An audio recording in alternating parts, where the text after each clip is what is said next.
नमस्कार दोस्तों, total Excel में आप सभी का स्वागत है। दोस्तों आज मैं लाया हूँ आप सभी के लिए एक नया वीडियो। इस वीडियो में मैं आपको पाइवट टेबल के बारे में बताने वाला हूँ। दोस्तों कैसे अपनी एक्सेल सीट पे पाइवट टेबल को कैसे लगाया जाता है, इसके क्या क्या यूज होता है और क्या क्या फायदे होते हैं, इस तरह से सारी जानकारी मैं आपको स्टेप बाय स्टेप देने वाला हूँ दोस्तों। तो चलिए दोस्तों वीडियो में आगे बढ़ते हैं। मैं अपने सिस्टम में एक एक्सेल सीट को ओपन कर लिया हूँ दोस्तों।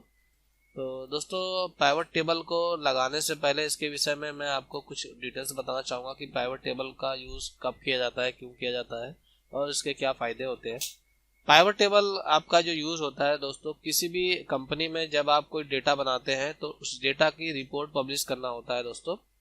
तो उस रिपोर्ट को कैसे पब्लिश करेंगे, उसको रिपोर्ट को पब्लिश करने के लिए क्या यूज़ किया जाता है, उसके लिए आपको पाइवट टेबल को यूज़ करना पड़ता है दोस्तों।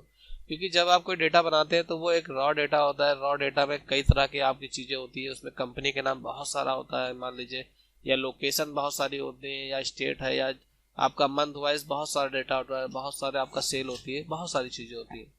तो उसके लिए अगर आपको कोई रिपोर्ट पब्लिश करनी होती है दोस्तों, तो आपको कोई पार्टिकुलर, आपको किसी ईयर का चाहिए या किसी मंथ का चाहिए या किसी पार्टिकुलर लोकेशन का चाहिए, तो उसको यूज़ करने के लिए, आपको उसको दिखाने के लिए, आपको रिपोर्ट को आपको पाइवट टेबल का यूज़ करना पड़ता है दोस्तों। तो चलिए दोस्तों, मैं पाइवट टेबल कैसे लगाऊंगा और उसके विषय में आगे बढ़ते हैं इस वीडियो में। दोस्तों आप देख रहे हैं कि मैंने यहाँ पे एक एक्सेल सीट अपनी ओपन कर ली है। इसमें यहाँ पे एक मेरे पास डेटा ऑलरेडी है, आपका एक कंपनी का डेटा है आपका। इसमें मंथ वाइज आपका यहाँ पे सेल दी हुई है।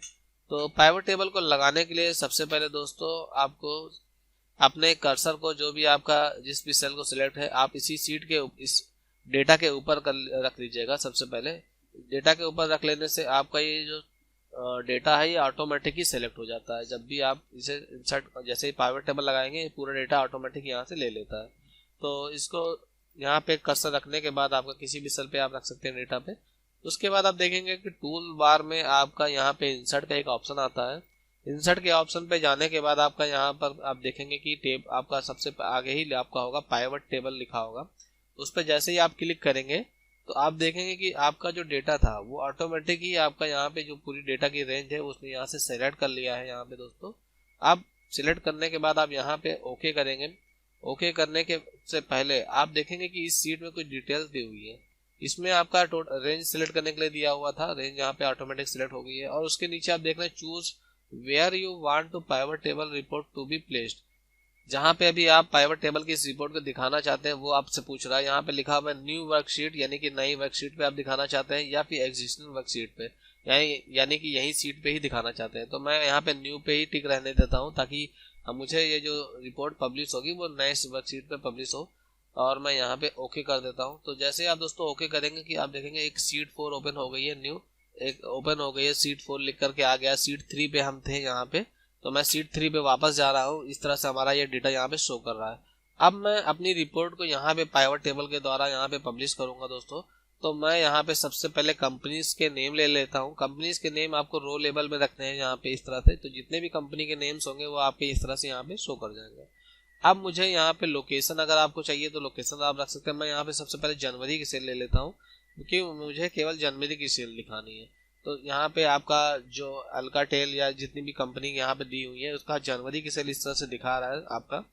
तो आप देख रहे हैं दोस्तों कि इस तरह से केवल अगर आपको किसी को जनवरी की केवल सेल दिखानी है तो आप इस तरह से दिखा सकते हैं, या फिर आपको जनवरी और फरवरी की दिखानी है या सारी ही दिखानी है तो मैं यहाँ से 1 बाय 1 सारे सिलेक्ट कर लेता हूँ। इस तरह से आप दोस्तों देख रहे हैं कि यहाँ से मैंने कंपनी की नेम और केवल सेल ले ली है। आपका जिस भी मंथ की सेल है 1 बाय 1 यहाँ पे आ गई है।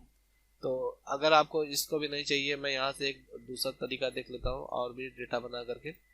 तो ये आपका हो गया दोस्तों, मैं इसको यहाँ से हटा देता हूँ इस तरह से।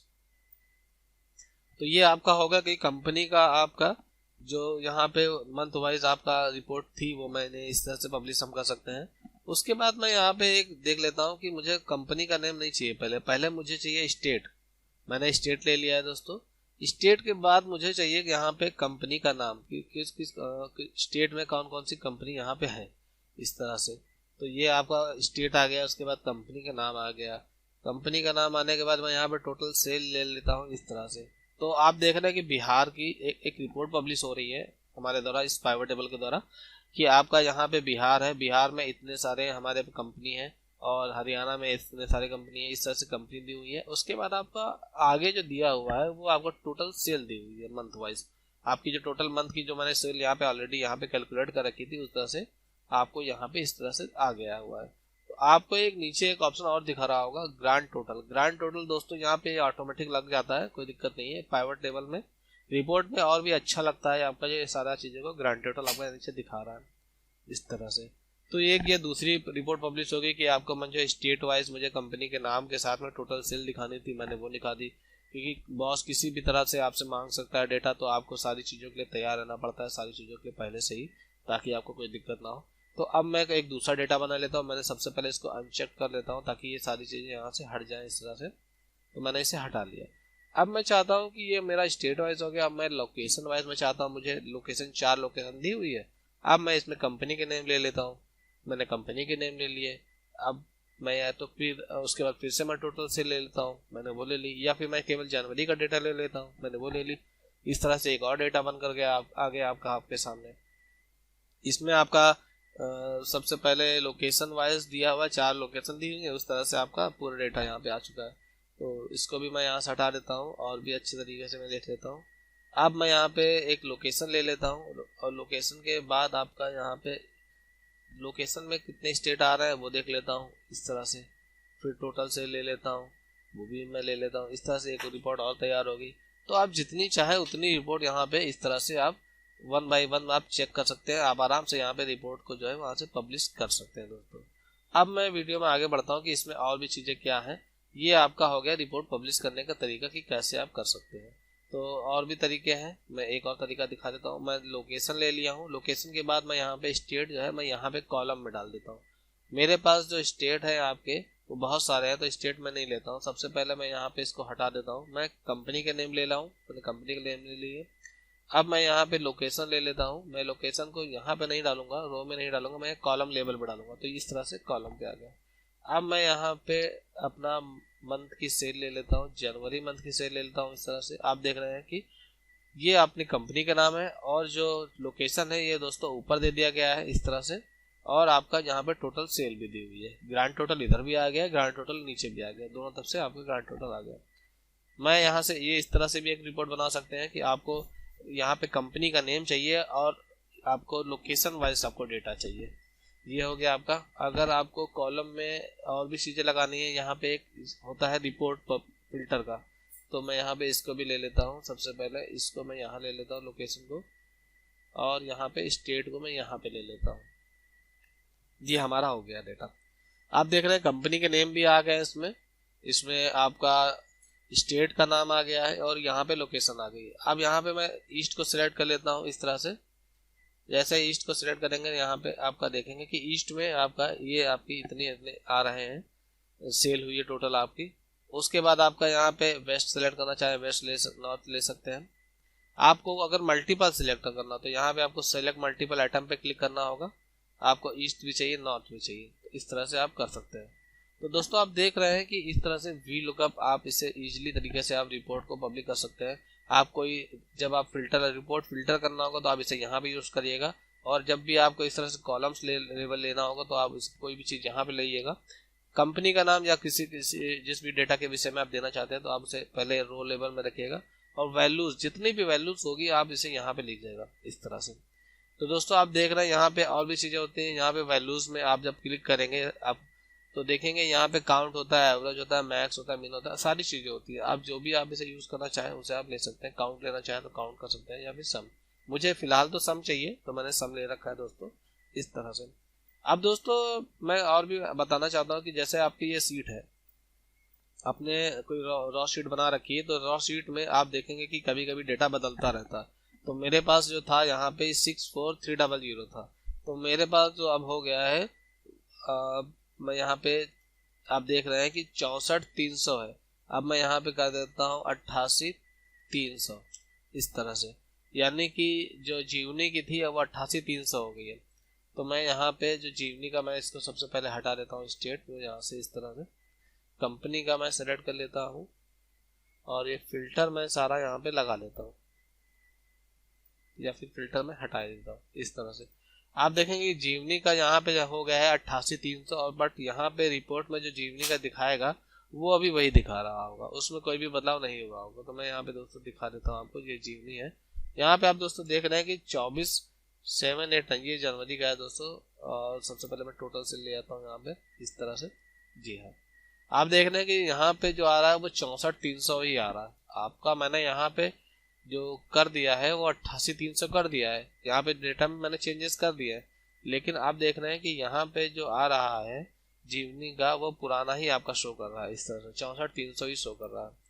तो यहाँ पे आप देख रहे हैं कि इसे यहाँ पे चेंजेस क्यों नहीं हुए हैं, उसके लिए मैं आपको बता दूं कि जब भी आप इस रॉ डेटा में कोई भी बदलाव करेंगे तो आपको अपने सीट पे रिपोर्ट पे जा करके यहाँ पे चेंज करने के लिए सबसे पहले आप इस पाइवट टेबल के ऊपर अपना कर्सर रखेंगे।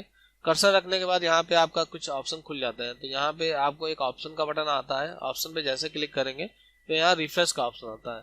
तो जैसे आप इस रिफ्रेश कर देंगे तो आप देखेंगे कि यहाँ पे जो डेटा है, जो आपके रॉ डेटा में बदलाव हुआ था, वही डेटा आपका यहाँ पे भी बदलाव होकर आ गया है। आप देख रहे हैं 88,300 यहाँ पे लिख गया है, जो कि यहाँ पे 88,300 ही था। तो इस तरह से आप उसे अपडेट करेंगे, अपने पाइवट टेबल को, सीट को अपडेट करेंगे। और दूसरा तरीका ये भी है कि आप यहाँ पे जाकर राइट क्लिक करिएगा। राइट क्लिक करने के बाद आप यहाँ रिफ्रेश का ऑप्शन आता है, वहां से भी रिफ्रेश आप कर सकते हैं। तो इस तरह से आप दोस्तों देख रहे हैं कि यहाँ पे मैंने पाइवट टेबल में रिफ्रेश का तरीका बता दिया है। अब मैं आपको बता दूं कि जैसे कि मान लीजिए यहाँ पे कोई एक और जो है वो इंसर्ट हो जाती है, मान लीजिए। तो मैं यहाँ पे एक रो इंसर्ट कर लेता हूँ, जनवरी प्लस फरवरी। इस तरह से मैंने यहाँ पे एक और डेटा जो है यहाँ पे इंसर्ट कर लिया, एक रो के मैं यहाँ से इंसर्ट कर ले रहा हूँ। यहाँ पे मैं उसे सम लगा लेता हूँ जनवरी और फरवरी की डेटा का पूरा। इस तरह से आप दोस्तों देख रहे हैं, मैं यहाँ पे इस सीट को भी मैं पूरा ले लेता हूँ। मैंने यहाँ पे टेबल भी बना लिया है इस तरह से। दोस्तों आप देख रहे हैं कि यहाँ पे मैंने एक यहाँ पे कॉलम एक इंसर्ट कर लिया है। कॉलम में आपका जनवरी प्लस फरवरी की मैंने यहाँ पे सीट ले ली है। अब मैं यहाँ पे पाइवट टेबल में देख लेता हूँ कि यहाँ पे कोई चेंजेस हुए हैं या नहीं हुए हैं। मेरे पास टोटल आप देख रहे हैं कि यहाँ पे मैं रिफ्रेश भी करके एक बार देख लेता हूँ कि इस तरह से मैंने यहाँ पे रिफ्रेश कर लिया है। तो मैंने रिफ्रेश करके देख लिया है यहाँ पे इस तरह से, और यहाँ पे ऑप्शन पे थ्रू भी रिफ्रेश कर लिया है। मैं इस तरह से रिफ्रेश कर रहा हूँ। लेकिन आप देख रहे हैं दोस्तों कि यहाँ पे जो पाइवट टेबल की फील्ड है, इसमें कोई भी आपका जो मैंने नया वाला आपका जो इंसर्ट किया था वो यहाँ पे फील्ड यहाँ पे चेंज नहीं हुई है, ना यहाँ पे बढ़ी हुई है। यानी कि यहाँ पे डेटा में तो हमारा डेटा बढ़ गया है, आपका एक कॉलम बढ़ गया, लेकिन आप देख रहे हैं कि यहाँ पे जो पाइवट टेबल की फील्ड है वहाँ पे वो डेटा नहीं बढ़ा हुआ है। तो ये क्यों नहीं बढ़ा हुआ है? क्योंकि आपकी जो जैसे आपने पाइवट टेबल जब आप बनाया था तो आप देख रहे थे कि दोस्तों वहाँ पे जो रेंज है वो यहाँ तक की सिलेक्ट हुई थी, इस रो तक की, इस कॉलम तक की सिलेक्ट हुई थी दोस्तों। और आपने एक कॉलम और बढ़ा दिया है तो यहाँ पे एक रेंज बढ़ गई है। आप देखें कि दोस्तों इसको करने के लिए आपको करना ये होगा कि आपको अपने पाइवट टेबल पर पहले यहाँ पे कर्सर रखना होगा। उसके बाद जो ऑप्शन खुल जाते हैं, आप इसमें ऑप्शन पे जाएंगे। जैसे ऑप्शन पे जाएंगे तो यहाँ पे आता है एक ऑप्शन आपका डेटा में, चेंज डेटा सोर्स। इस पे आप क्लिक करेंगे। तो जैसे ही आप दोस्तों क्लिक करेंगे तो आप देखेंगे कि आपने जो डेटा में पाइवट टेबल बनाते समय यहाँ पे जो सेलेक्ट किया था वो रेंज दिखा रहा है आपको, और आपका जो नई आपकी जो कॉलम इंसर्ट हुआ है वह दूसरा अलग इंसर्ट हो गया है। तो आपको करना ये होगा कि शिफ्ट दबा करके आपको अपने एरो कीज से आपको थोड़ा सा और इधर वाला राइट साइड में कर देना है। तो जैसे आप करेंगे तो आपका वो नई जो भी आपने कॉलम इंसर्ट किया है वो आपका यहाँ पे वो भी सिलेक्ट हो जाएगा। तो अब आप दोस्तों देख रहे हैं कि यहाँ पे जो रेंज है वो पूरी मैंने यहाँ पे कवर कर ली है। अब मैं यहाँ से फिर से ओके कर देता हूँ। तो जैसे आप दोस्तों ओके करेंगे आप देखेंगे कि पाइवट टेबल की फील्ड में वो जो मैंने नया कॉलम इंसर्ट किया था वो भी यहाँ पे आ चुका है दोस्तों, इस तरह से जनवरी प्लस फरवरी। तो दोस्तों आप देख रहे हैं कि वो नई वाली आपकी जो कॉलम है वो भी यहाँ पे आ चुका है दोस्तों। तो इस तरह से आप इसे यहाँ पे चेंज डेटा सोर्स भी करेंगे। ये भी काफ़ी इंपॉर्टेंट होता है क्योंकि आपका जो भी रॉ डेटा होता है वो बदलता रहता है। तो उसमें कभी भी कुछ बदलेगा तो यहाँ पे आप रिफ्रेश और चेंज डेटा सोर्स भी आप कर सकते हैं, अगर आपका कोई यहाँ पे कॉलम या रो भी जो है इंसर्ट किया जाता है। तो दोस्तों आज की वीडियो में बस इतना ही। आशा करते हैं इस पाइवट टेबल के माध्यम से आपने काफ़ी अच्छी जानकारी आपने यहाँ से प्राप्त करी होगी। आशा करते हैं आपको ये वीडियो बहुत अच्छा लगा होगा, और अगर आपको अच्छा लगता है तो आप हमें वीडियो को लाइक करेगा, चैनल को सब्सक्राइब करना मत भूलिएगा दोस्तों। आज के वीडियो में बस दोस्तों इतना ही था दोस्तों, तब तक के लिए गुड बाय दोस्तों, जय हिंद।